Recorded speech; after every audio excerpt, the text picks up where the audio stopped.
Hey there, and welcome to this week's episode of the Pantry Chat Food for Thought. This week, we are talking about actually an herb that's one of my favorite herbs. Of course, they're all one of my favorite herbs, right?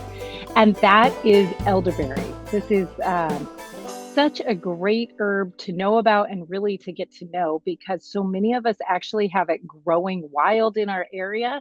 If you don't, it's something that's really accessible, really easy to get. So we're going to be talking with Brad and Starla Walker from Abby's Elderberry, and we're really excited to get to have that conversation. But first, here I am. For those of you guys watching on video, I'm out in the backyard. It's a nice hot day. And there's a nice breeze. So if some of you guys are saying, gosh, where is she? She's not in the kitchen. It was too nice of a day to be out, to be inside when we had all of this beautiful sunshine here. Here in North Idaho, when the sun is shining, you have to take advantage of it because it's not guaranteed to last for very long. So anyways, thank you for joining us today. And let's jump right in. Hello, Brad and Starla. Welcome to the Pantry Chat. It's great to have you guys here. It's good to be here. Yeah, great to be here.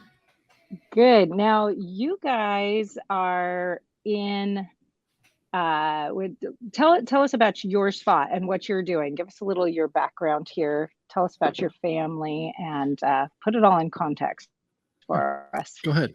Yeah, so we got married 11 years ago. We started having babies right away, and we've grown our family to 8 children that range in age from 15 to 7 months. And we have been homesteading for probably about 7 years now. Some of that was urban homesteading, and then we moved to the country on 15 acres right before COVID hit. About 4 months before COVID. Such a blessing, such a provision from the Lord. And then we have been homesteading, having dairy cows and meat chickens and laying chickens and kind of all the normal homesteading things for profit. So also making money for our family while doing that. I've been a massage therapist and into alternative medicine for the last 16 years. I have not been. Right.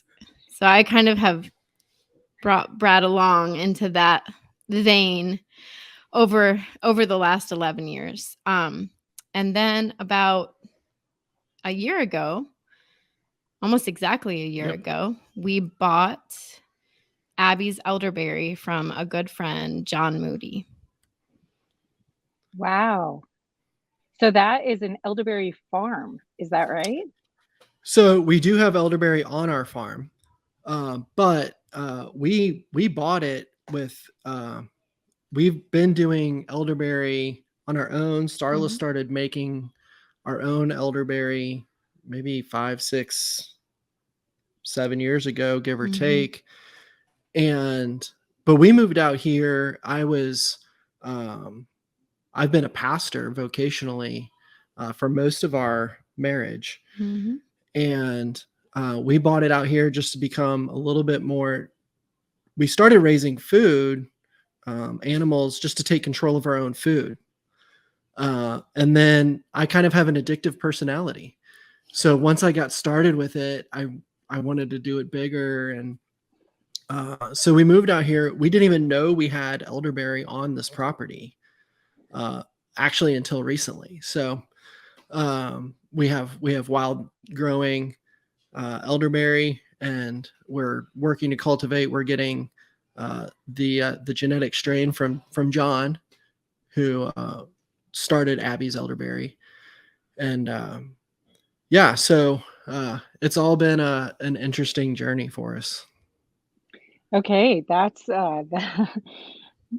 it's interesting the places that homesteading leads us all. Our paths all end up looking very different, but they're always interesting, right? And you start throwing kids into the mix, and it's like interesting exponentially. It just kind of explodes, and it makes it a lot of fun and very dynamic. That was the word I was saying earlier before we were on air, is like the household gets very dynamic. Everybody brings in more and more elements and more things and more ideas, and that makes it really fun. But then when you bring in this element of supporting yourself on the homestead, or at least making some amount of money on it, it really brings in a whole nother angle, and it gives you kind of this fresh look at it. So you were able to buy a business that was already started, and they were selling elderberry products. Is that correct? Yeah. So I had made the transition. We kind of had like this 5-year plan when we bought this property to maybe eventually try to make some money out of it, even just part-time. And it happened really quick, partially because of my that keep doing it bigger type of personality. He's a schemer. That's what we call it. Yeah. That's what I call it. And so in January of 2022, I was able to go full-time here on the farm. And so it became our sole family income. This is all we did. We did it together as a family. Chicken butchering days, the kids are out there helping us. Everybody had a job. And John has been a friend of mine. We went to college together. And he had mentioned pretty casually, he's speaking at conferences, he's doing this and he's doing that. And it was just more than he could give his full attention to.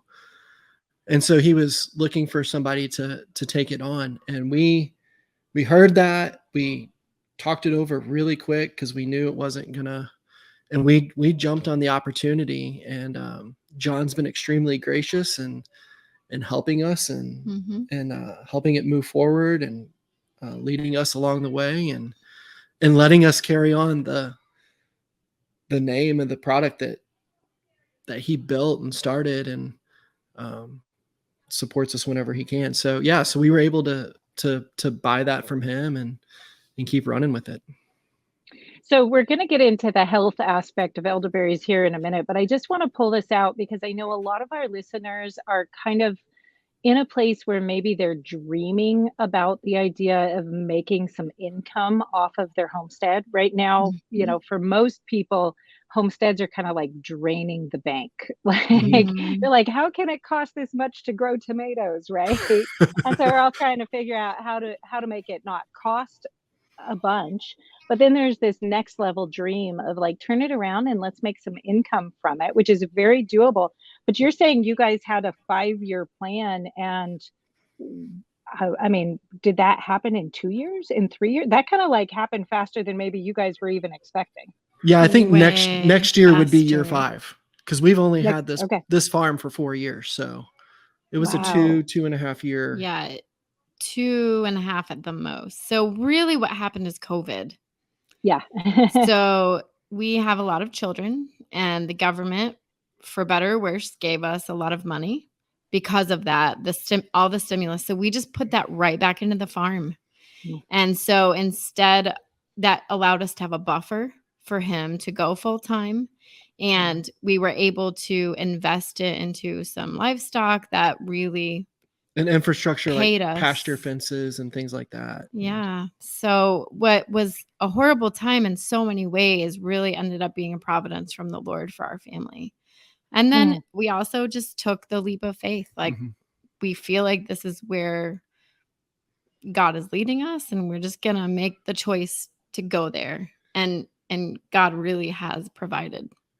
The kind of the interesting thing about just our 11 years of marriage, it's constantly been like, we could like sum it up by saying like calculated risks. I don't think we do anything hasty, maybe like small things like that. But when it comes to big decisions, there's a point that dreams are good and the ideas are there. But eventually you have to do something, and you have to count the cost and know, like, I'm going to go full time on my farm, and my dairy cows could die, which that happened. that happened to us. But you know, you have to be prepared for those things. You have to count the cost, right? Nobody builds a tower and doesn't count the cost to do it. But at the same time, trusting that this is good for us and our family, and in so many other ways. And like Starla said, all in all, the Lord provided faithfully through it in various different ways. And we found customers we never thought we would find just by social media posts, participating in the farmers market, things like that. And it got bigger than we could.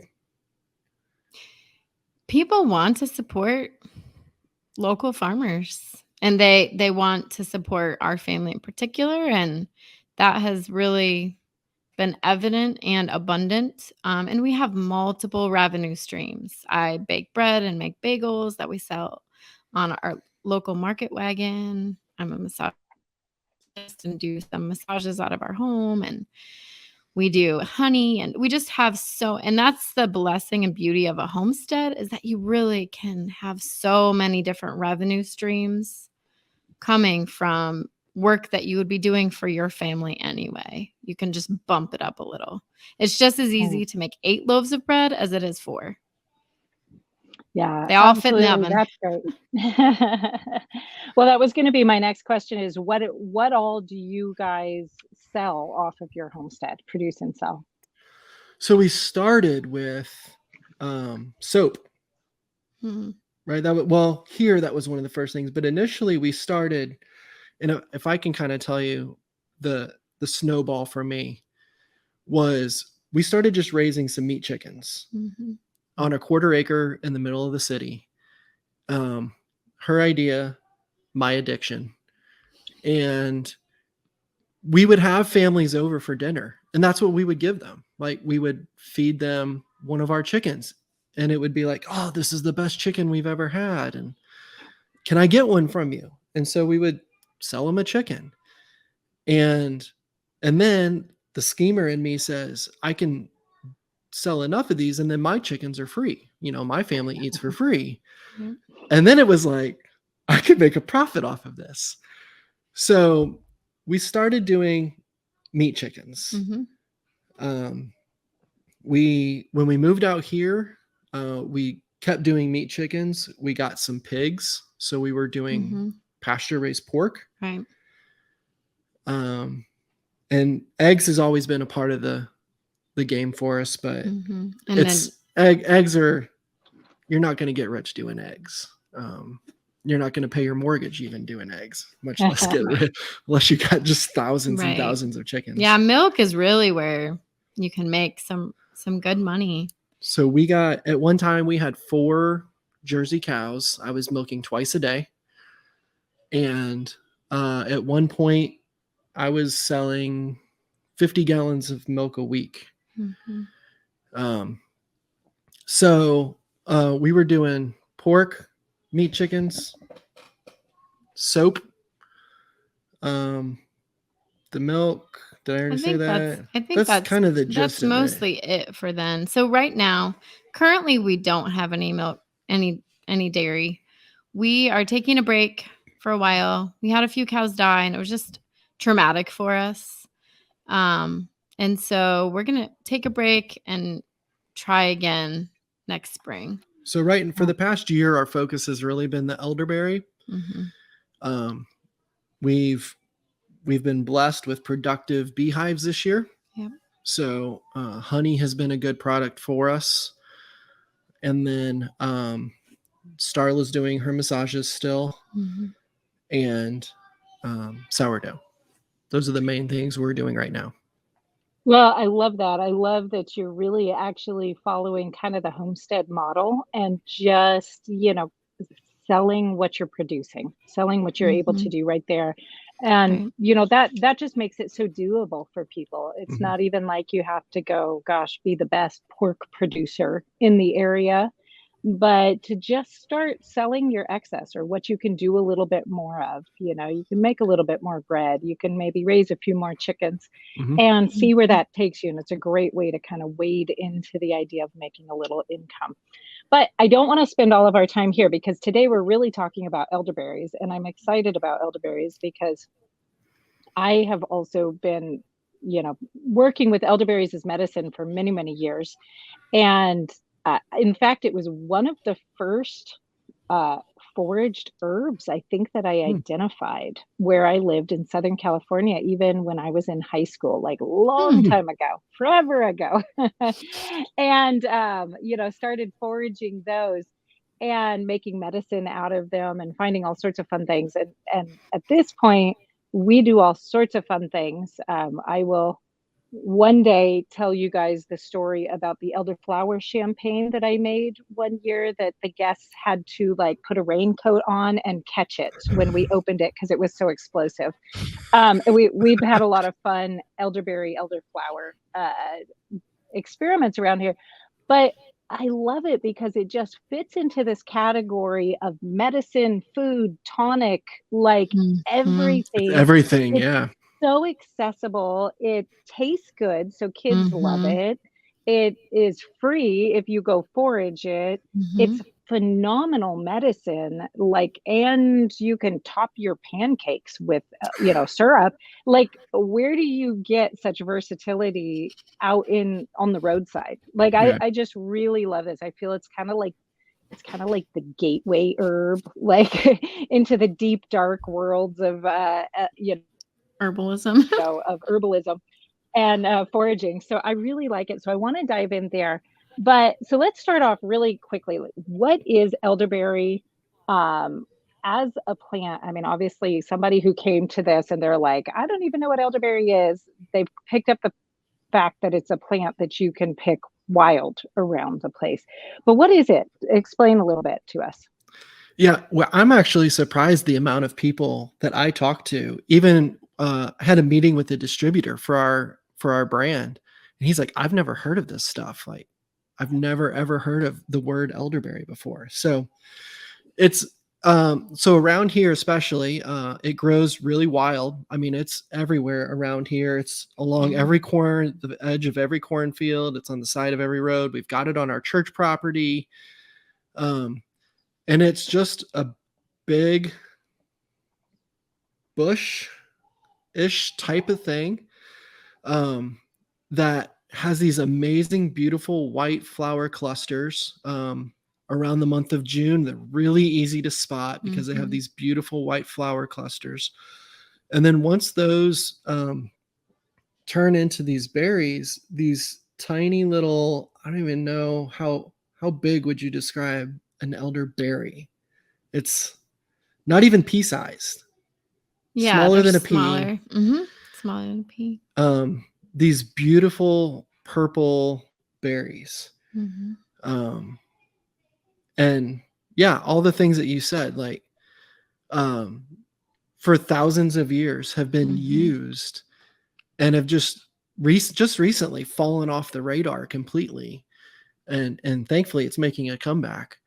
But have you been used for everything from, the hardwood, from musical instruments, because the main trunks are hollow, and so they could be used for woodwind instruments. And you have the leaves and the flowers. And I've never even heard of the champagne. We're gonna have to talk about that because I'm interested in.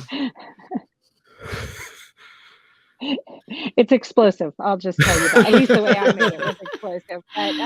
But yeah, and that just goes to show you, because here I was experimenting with foraging elderberries when I lived in the mountains of Southern California growing up.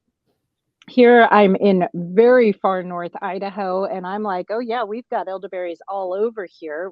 Ours just happened to flower more like July rather than June, maybe even August, because we're so late.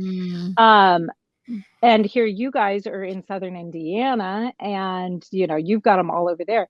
They are kind of all over the place. They really are. And so this is something that everybody should know. For all that spread though, are there a lot of different varieties when it comes to elderberries? There's these different variations of it, but what you're going to find today is primarily two variations. There you have like the European, and then you have an American, and that's pretty much the two main varieties that you're going to find if you Google it or Amazon it or whatever. Those are, you're most likely going to find European commercially, and then what you're finding foraging and what we're finding foraging are going to be the American variety typically. Okay, great. Are there any varieties that are out there that should not be used if you're like wandering around in your area and you're like, oh, look, I have these, white elderberries or red elderberries. Can I use these for medicine? Are there any that shouldn't be used? I've seen some concern over red elderberries. But generally I haven't seen much else. Like typically of what you're going to find is you're going to find that American elderberry. And now I would say, be sure you know what you're doing, like properly identify your plant and things like that. There's great apps out there that can do that. I have seen some concern over the red elderberry, and I tried to read some research on that. And some people would say, well, if if you're cooking it, it doesn't matter. Be cautious, know what you're doing, like know what you're looking at. But generally, I think for what most people will find if they're foraging is, now, we don't eat them raw. Right. That's good. Yeah. What would a raw elderberry do to you? So if it was the European elderberry, that would make you sick. That's cyanide, isn't it? They contain really small amounts of cyanide. Right. So you wouldn't want to eat that one raw for sure. The American doesn't have that in it, but I still don't think you'd really want to eat it raw. You could probably juice them and use the juice for things if it was an American version that you identified as American elderberry. I think that, like, the side effects that can make you nauseous and things like that, maybe like induce some vomiting. I mean, it's not going to be like you're going to go on like a psychedelic trip and then, be found laying out next to your elderberry bush. Yeah, they're pretty minimal side effects. If you get, you usually just get a tummy ache, I think. So best practice is to have the blue or black ripe fruit. If you're using the fruit of the elderberry plant, just, blue or black is probably the safest from my understanding. Yeah. There are green elderberries that are green when they are ripe. That the jury's still out on that one from what I've heard. Same thing kind of with the red is like, some people are cautious. Some people are like, I've been using them my whole life, never had a problem. There's always that one guy, right? That's been using it his whole life. And so, yeah, going with the black or the blue and ripe, and making sure that you've either dehydrated them first or cooked them first in some form. Usually deal with all of the safety precautions when it comes to elderberries. Are there any other parts of the elderberry that you would make medicine from or do anything with? Yeah. So people have used the leaves for cosmetics. Well, for sure you can use the flowers for teas. We use dried elderflowers in our teas. All of those things. They have used like the leaves. You can. They've been making salves out of them, topical, for topical injuries and things like that, or skincare issues. And then you have like the instrument aspect of it, like I mentioned. It's just a crazy, extremely versatile plant. Yeah, that I know the flowers, especially in Europe, are a very popular medicine and flavoring. They do a lot of flavoring with the elderflower out there, but generally, staying away from the other parts is fairly safe, right? Especially when you're consuming it internally. I know there are Right. some people who go so far as to say like you can't get any of the little stems in there Hmm. when you're harvesting a cluster of berries, and I do not hold to that personally. I've never seen that in evidence, and I do a lot of steam juicing of things that are pains to handle any other way. And elderberry to me definitely falls into that category of like, if I'm going to do a ton of them, I'm going to steam juice them. That way I don't have to worry about getting them all the little stems off or anything like that. And I just steam juice them right there with those little cluster stems, and it works out just fine. Um, so When you that's a say, really quick way to go. when you say steam juicing, how are you doing that? Yeah, so if you look up what's called a steam juicer, it's Hmm. actually something that uses steam to extract the juice out of Okay. fruit. And I've now gotten myself a second one because anything that I want to process in large amounts that I'm going to use the juice for, Yeah. I go ahead and do that because I can do gallons in an hour without separating off the Oh, parts that wow. need to be fussed over. Hmm. Uh, elderberries is kind of a classic example of that. Currants, any of the currants that are going to get little parts in them, I just do that. Plums. I have these plums that are just a pain. They're little and they have big old pits and they're delicious and make the most phenomenal jams and jellies, but they will take you days to pit every single one. And I'm just like, I can't spend this kind of time for jelly. And so now I just throw them all in steam juicers, pull the juice, and we're done in a couple hours. And Hmm. so, but elderberry falls right into that for me and can be really, really helpful. Let's talk about the health benefits of elderberries because this is really, I think, with COVID, elderberry is one of those things that really kind of came to light, even though some of us have felt like it's kind of a famous herb for a long time. But I think COVID really brought the benefits of elderberry out into the surface a little bit. So let's talk about that. What are the health benefits of elderberries? Yeah, she's familiar with some of the studies and things that have done, but just generally speaking, everybody loves blueberries because of the antioxidant levels. And elderberries actually have like twice the antioxidant levels that blueberries have. So even just that alone, they're a wonderful fruit to have. They have anti-inflammatory properties. They boost immunity, which I know you don't have any of the specific studies in front of you, but Right. Yeah. So, I mean, in general, there have been multiple scientific studies, and the bottom line is that elderberries decrease the severity and duration of viruses.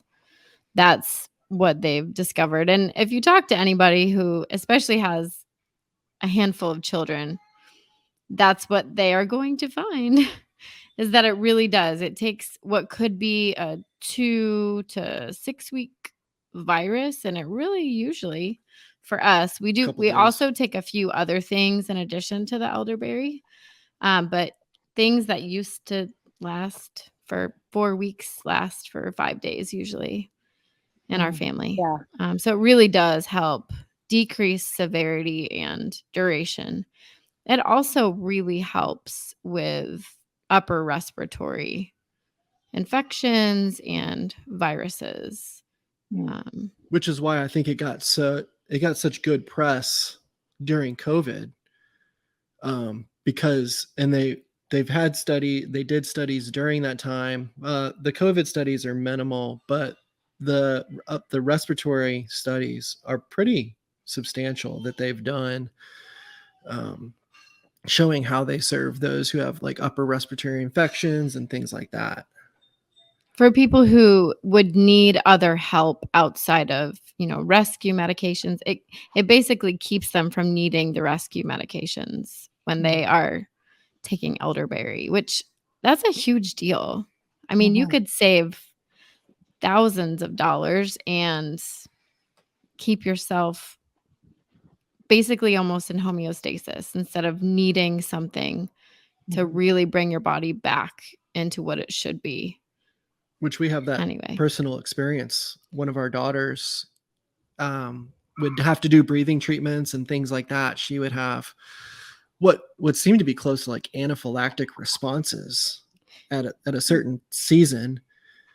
But her using, it's a lot of factors, but diet and our home and things like that. But I think the elderberry serves her well in that respect because Definitely. she's prone to those respiratory issues. Yeah. So there were a few years where our fourth kid, just had asthma for a few years and she couldn't breathe.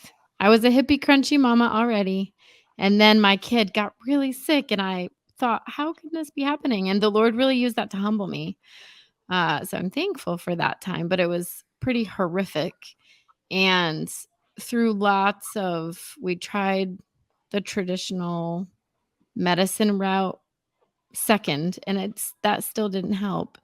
And then I really dove deep into alternative medicine, and a lot of those things helped. And elderberry is certainly one of the things that helped her a lot.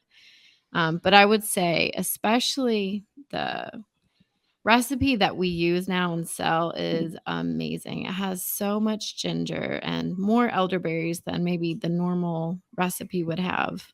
And it really has kept our family so well since we've been using it. And this is the book that John Moody wrote. The recipe is in there. And it really is a gem. I mean, really, everyone should have it on their coffee table because it's a great conversation starter. I think you're right. Elderberry is a great gateway for a lot of people to start using things other than pharmaceuticals or over-the-counter medications. For those of you guys who are listening and not watching, that book is called The Elderberry Book. Is that what it was called? You read that to us? By John Moody? You said? Yeah, great. Elderberry is such a great herb because it falls into this special little niche that's called immunomodulating herbs. And, we really often think about maybe it's kind of our Western society, Western culture that deals with this, just like, I'm just busy and doing my thing until all of a sudden I get hit with this like brick wall of I'm sick, right? And so we kind of tend towards these immunostimulating herbs that are like, I'm sick now. I need this huge immune response right now. And that's an immunostimulating herb. But elderberry kind of falls into this other category that's this immunomodulating herb, which is kind of like you take it and it kind of builds and it strengthens your immune system and it calms down this part of your immune system that's overreacting, and it helps like get you balanced and get you ready to fight whatever you need to fight in kind of this deep sort of way. It's not this kind of like surface, like, yeah, we're just going to hit them with all we've got sort of herb. Although it does have some elements where it can really attack. So it's got this immune modulating feature, but then it actually has some of its constituents actually directly fight the viruses, which is really exciting. Like they go on attack and they kill viruses. This is really well documented for the influenza virus. And so, it actually, you start to get that flu and these different constituents are just going to come in and they're going to like hunt down parts of this virus and just attack it and kill it. Great. So you kind of start working on these multiple different levels of like, okay, my immune system's stronger. I'm ready to fight. And then you bring in this like backup force that's like killing off the viruses directly. And then on top of it, it's helping with inflammatory response. So it's helping bring that down to help your body, work. And then some of the ways that elderberry works in your immune system is through cytokines. So it actually increases the liquid around in your immune system, in your lymph system, that helps your immune system communicate with each other, right? Like here are the invaders over here are the bad guys. And so it starts increasing that, which can be amazing most of the time, a really strong thing.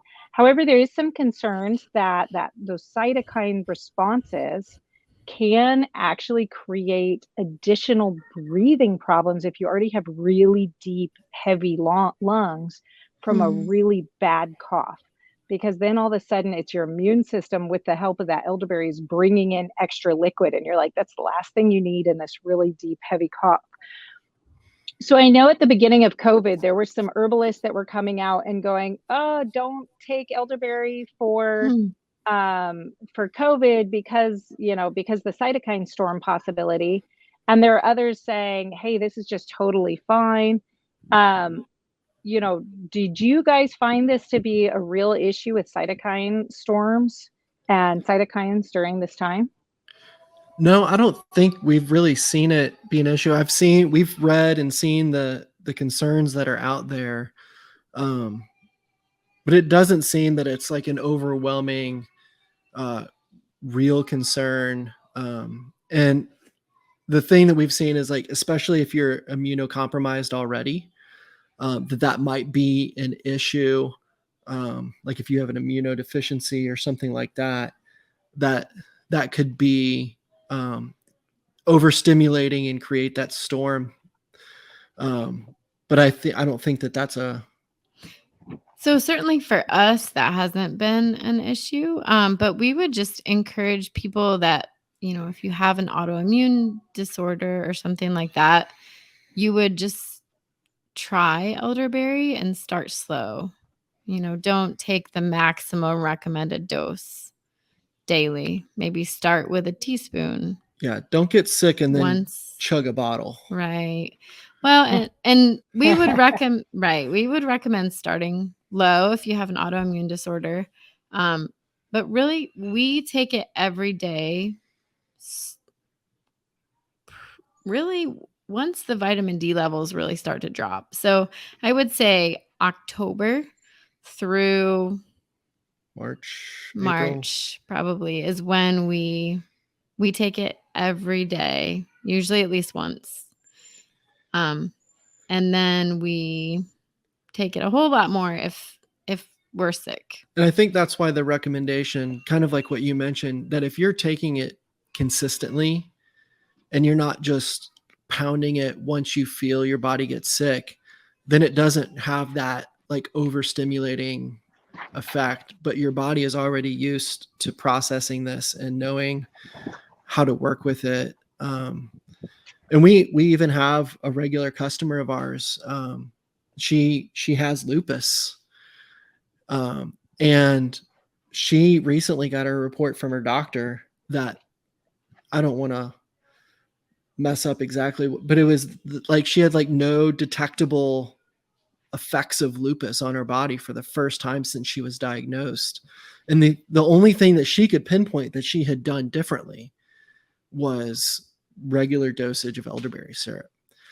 So, I mean, it's really treating those with medical issues. So obviously, for the regular disclaimer, none of us are health professionals. So do your own research, talk to your doctor, especially if you have existing health issues or if you're on any pharmaceuticals, definitely, because herbs and pharmaceuticals do interact 100%. They absolutely do. So make sure you're double checking that.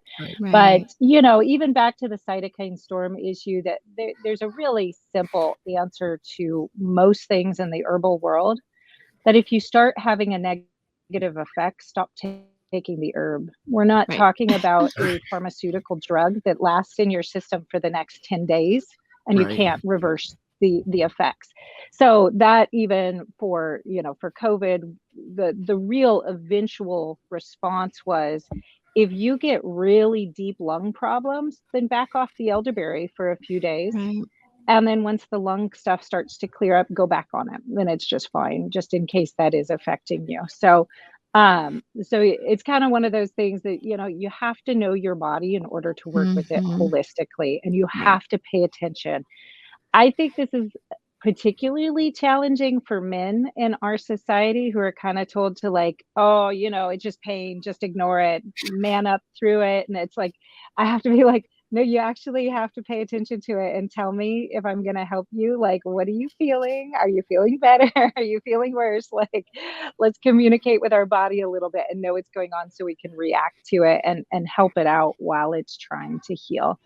But yeah, definitely, like you were saying, taking it regularly in the season where you would expect to get sick is kind of a really great way to give your body a jump start on having a healthy immune system that's ready to handle things. So let's talk about the different ways that you can use elderberry, like the different forms that you can put it in order to actually consume it and get it into your body, because there's a lot of different ways. Mm-hmm. You guys have mentioned the syrup. Is that kind of your preferred method in your house? It's the primary method. I don't know if it's necessarily.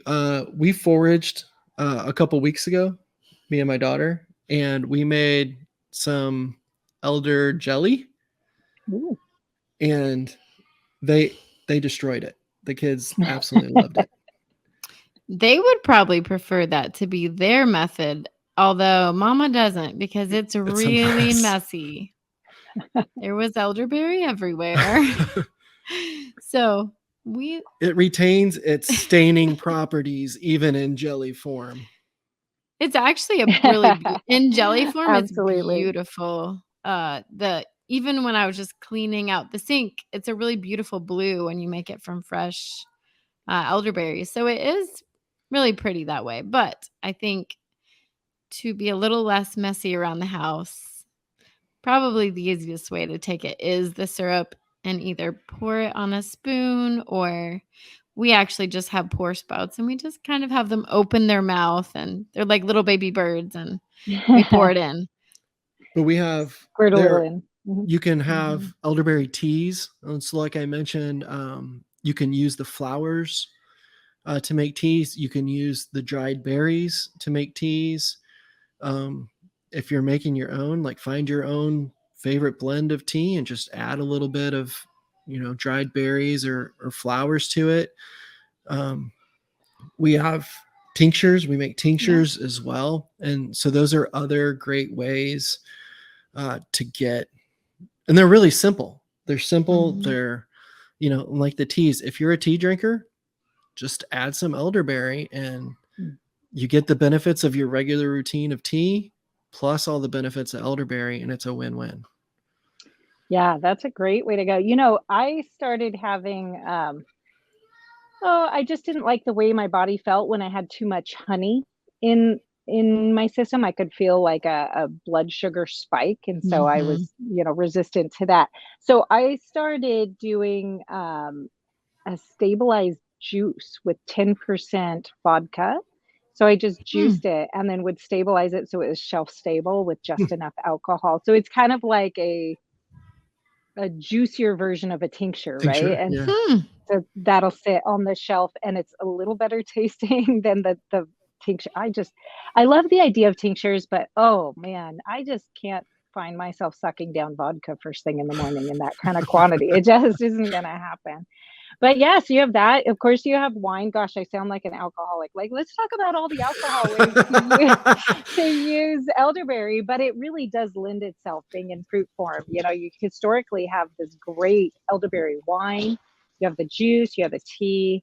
Some people make gummies for their kids out of the elderberry juice, which is a fun way to do it. I have too many kids to do that. The work to benefit ratio isn't high enough for my house. You could do capsules too. So you guys, this is great. Thank you so much for joining us. Tell us where we can find you and what kind of elderberry products you currently are offering. Yeah, you can find us at abbieselderberry.com. And then some of our products, do you want to? Yeah, so we have the elderberry juice. Well, I mean, it's not juice, but syrup. Right. Is that what you're saying? Well, right. It's just elderberry though. We have some that doesn't have any sweetener in it. So people could just take it plain, or they could add it to a smoothie or something. So they're getting all the benefit of the elderberry and the spices without any of the sugar spike. So there's that. We sell honey, elderberry syrup with honey. We sell elderberry syrup with maple syrup in it. Elderberry syrup with and we have the low carb the glycerin version. Glycerin, yeah, that's I couldn't think of it. Nice. With glycerin, and then also a low honey version of the maple syrup. And then we have a variety of teas also. We have 4 teas currently. 3 of them are herbal teas. So we have 2 of them are a lemon ginger blend with our organic elderberries. One of those, our Elder Boost, has twice the ginger. So if you like a little bit of spice and warmth into your tea, that's a good one. We have a hibiscus elderberry tea. And then we have a black tea that's an orange cranberry black tea, which is really good. Mm-hmm. Wow, that is great. And people would go and find you over at abbieselderberry.com. Is that correct? That is. And Brad and Starla were kind enough to offer our listeners a 15% off coupon if you use the promo code Homesteading Family at checkout. So go check it out if you haven't ever had elderberry before, if you're not familiar with the plant yet.